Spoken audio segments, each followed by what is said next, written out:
Hello, good evening to all of you. UP police previous year paper SI 13 दिसंबर 2017 का हिंदी का question paper हम लोग solve करेंगे। चलिए आइए करते हैं।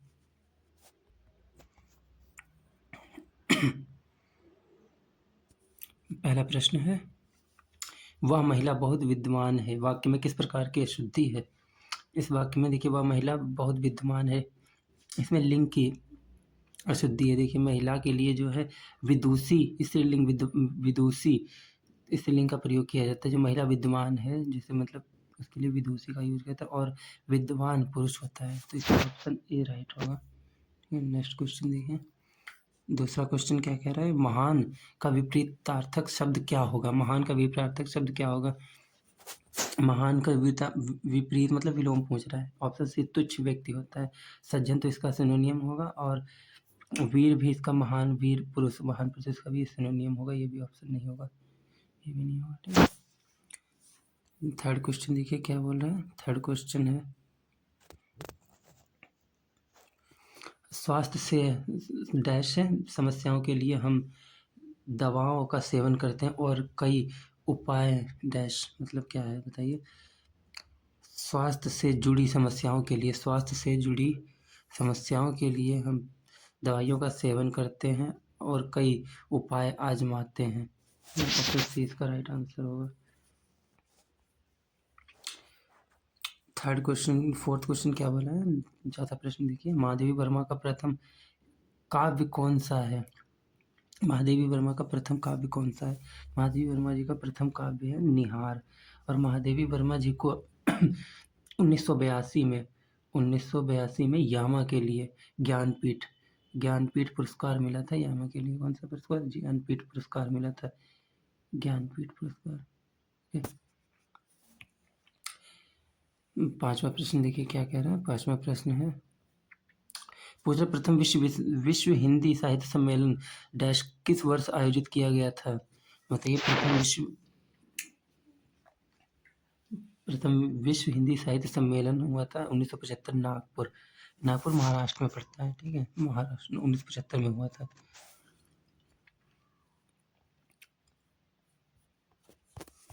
अगला प्रश्न देखेंगे। प्रश्न नंबर 6 है, मेरी जेब में 10 रुपए है। वाक्य में प्रयुक्त काल कौन सा है? देखिए, जब मैं 10 रुपए हैं, मेरे पास 10 रुपए हैं, इस प्रकार के जो वाक्य होते हैं ये पूर्ण वर्तमान काल में आते हैं। ये अपूर्ण में क्या रहता है? अपूर्ण वर्तमान में, जैसे कि वह, इसका एग्जाम्पल हो जाएगा, वह गाना गा रही है, वह गाना गा रही है। ओके, रही, जिसमें काम पूरा ना हुआ हो। और यही अगर भूतकाल पूछेगा, अपूर्ण भूतकाल, तो उसमें भी था आ जाएगा। ठीक है, सातवां प्रश्न क्या दिया? अग्र का विलोम शब्द पूछ रहे हैं। अग्र का विलोम शब्द क्या होता है? पश्च होता है। ठीक है, आठवां प्रश्न क्या है? आठवां प्रश्न देखिए, लक्ष्मण का एक अन्य पर्यायवाची शब्द क्या है? मतलब लक्ष्मण का पर्यायवाची शब्द पूछ रहा है। लक्ष्मण सुमित्रा के पुत्र थे, इसलिए उनको सुमित्रा पुत्र भी कहा जाता है।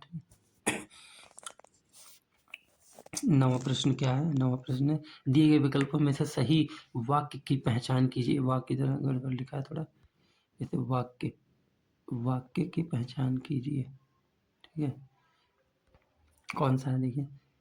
पहला है, ईमानदारी मनुष्य का सर्वश्रेष्ठ लक्षण नहीं होता है। ईमानदारी मनुष्य का श्रेष्ठ आचरण है। ईमानदारी मनुष्य का श्रेष्ठ व्यवहार है। ईमानदारी मनुष्य का श्रेष्ठ गुण है। ईमानदारी गुण होता है। ऑप्शन डी इसका राइट आंसर होगा। 10वां प्रश्न क्या है? 10वां प्रश्न देखिए, गद्यांश से रिलेटेड है, तो गद्यांश को हम पढ़ ले रहे हैं फटाक से, फिर इसका आंसर देंगे। नैतिकता हमारे लिए सामाजिक मानदंड उपस्थित कराती है, क्योंकि वह उचित और अनुचित का ज्ञान कराती है। उचित और अनुचित का ज्ञान कराती है। नैतिक नियमों में चरित्र निर्माण की महत्ता के पर जोर दिया गया है, और उन्हें मानने वाले कर्तव्य की भावना से प्रेरित होकर व्यवहार करते हैं। नैतिकता का आधार मनुष्य के जीवन मूल्य होते हैं। नैतिकता आचरण शास्त्र के बहुत निकट होती है। नैतिकता से ही धर्म की अवधारणा भी संबंधित है। धर्म अक्सर नैतिक सिद्धांतों का समर्थन करता है। आवश्यक नहीं है कि सभी प्रकार के नैतिक व्यवहार की प्रकृति धार्मिक हो। कई नैतिकता धर्मनिरपेक्ष भी होते हैं। ये पढ़ लिया आपने, इसके बाद आंसर दीजिए लगातार। देखिए इसका आंसर पहला क्या है। गद्यांश में आचरण का मतलब, आचरण का पर्यायवाची पूछा। आचरण से क्या होगा, इसका तात्पर्य क्या है। पर्यायवाची इसका व्यवहार होता है आचरण। ठीक है। 11वां प्रश्न क्या है। नैतिकता धर्म से संबंधित है क्योंकि दोनों ही सामाजिक व्याख्याओं से संबंधित है। नैतिकता और धर्म दोनों ही सामाजिक व्याख्याओं से संबंधित है। अब ऊपर आपने पढ़ा था वही इसका आंसर। देखिए नैतिकता क्या है बताइए।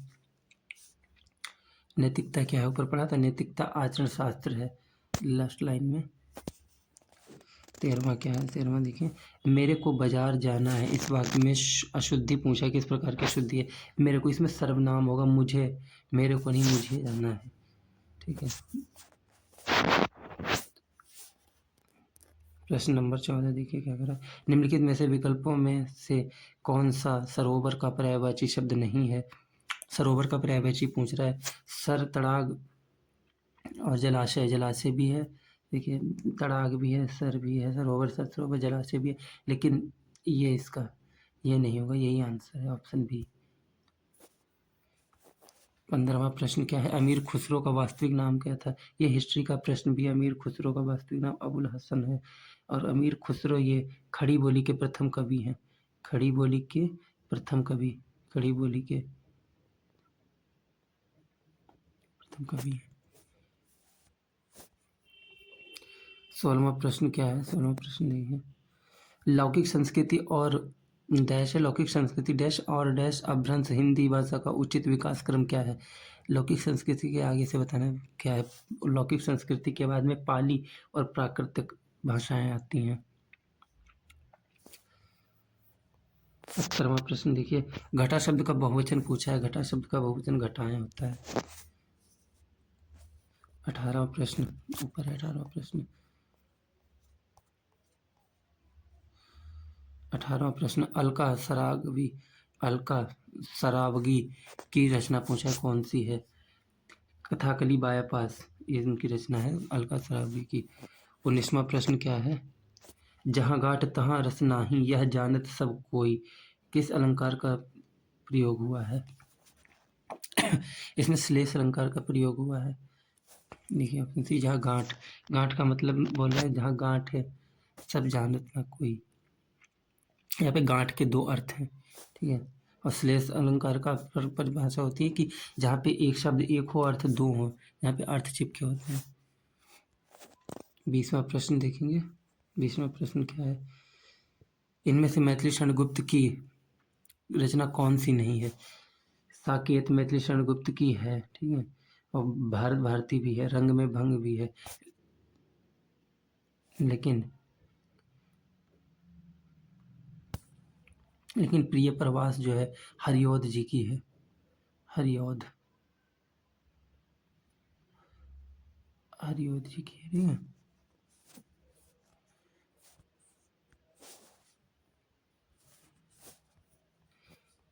21वां प्रश्न क्या है। लकीर के फकीर। 21वां प्रश्न है, लकीर के फकीर बोल रहा है। मुहावरे का अर्थ क्या है। पुरानी परिपाटी पर चलने वाला, इसको लकीर के फकीर बोलेंगे। 22वां प्रश्न देखिए क्या है। दिए गए विकल्पों में से भ्रांतिमान का उदाहरण बताइए, कौन सा। ओस की बिंद चुग रही हंसनी मोती को, पहले ही इसका आंसर सही हो जाएगा। ओस की बिंदु को चुग रही है, मतलब जो हंसनी है ओस की बिंदु को मोती समझ के चुग रही है। इसमें भ्रम है कि ओस की बूंदे मोती हैं, मोतियों का भ्रम है उससे। ऑप्शन ए इसका सही आंसर होगा। 23वां प्रश्न क्या है। 23वां प्रश्न है भारतेंदु हरिश्चंद्र द्वारा संपादित पत्रिकाओं में से इनमें से एक पहचानिए कौन सी नहीं है। देखिए हरिश्चंद्र जी है, हरिश्चंद्र मैगनीज इनकी है, कवि वचन सुधा है, बाल बोधनी भी है, लेकिन ये ऑप्शन ए इसका राइट आंसर होगा। आनंद का दामिनी नहीं है। इसका सॉल्यूशन देख लीजिए क्या लिखा है। दिए गए विकल्पों में से आनंद कामिनी भारतेंदु हरिश्चंद्र द्वारा संपादित नहीं। आनंद कामिनी मासिक पत्रिका थी। कादम्बिनी मासिक पत्रिका थी जिसका प्रकाशन बद्रीनारायण चौधरी प्रेमघन ने किया है। बद्रीनारायण चौधरी 1881 में प्रेमघन ने किया है। और बाल बोधनी 1973 में हुआ है। बाल बोधनी 1974 में हुआ। कवि वचन सुधा 1968 में हुआ है। ठीक है। 24वां प्रश्न देखिए।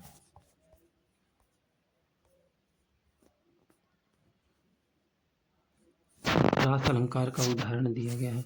अनुप्रास अलंकार की परिभाषा होती है वर्णों की आवृत्ति। अनुप्रास अलंकार की परिभाषा होती है वर्णों की आवृत्ति।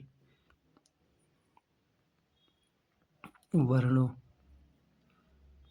की आवृत्ति आवृत्ति। ठीक है। इसमें देखिए सालंग ले सारंग चली, इसमें होगा नहीं। कानन कठिन भयंकर भारी, इसमें कावर्ण और भावर्ण की आवृत्ति है। इसका राइट आंसर यही होगा।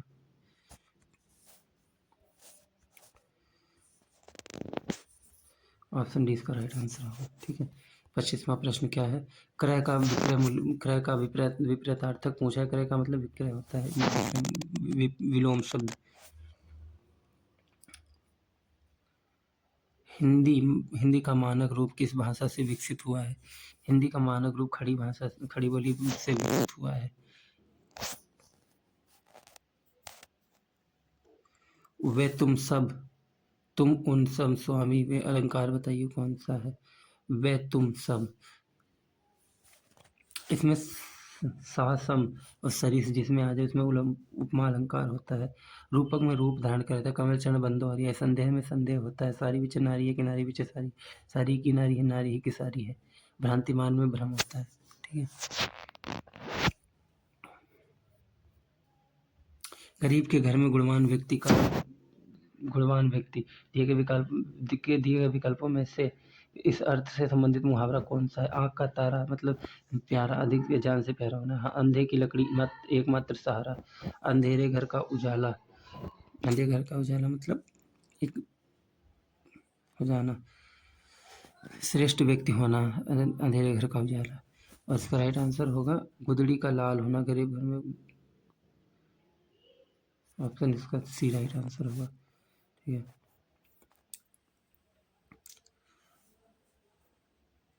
राजस्थान में अनेक बोलियां बोली जाती हैं। वाक्य में बोलियां शब्द बताइए क्या बोलियां शब्द है? स्त्रीलिंग है। ऑप्शन आंसर होगा। 30वां क्वेश्चन क्या है? 30वां क्वेश्चन, मौसम आज कुछ सुहावना सा है। सुहावना इसमें किसका परिचायक है? पूछ रहा है सुहावना किसका परिचायक है? इसमें विशेषण है।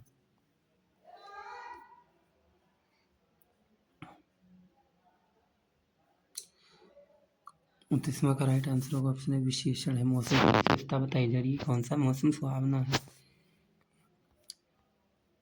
31वां प्रश्न, अगवा बनकर दिखाने, अगवा बनकर रास्ता दिखाने वाला पथ प्रदर्शक कहलाता है। ठीक है।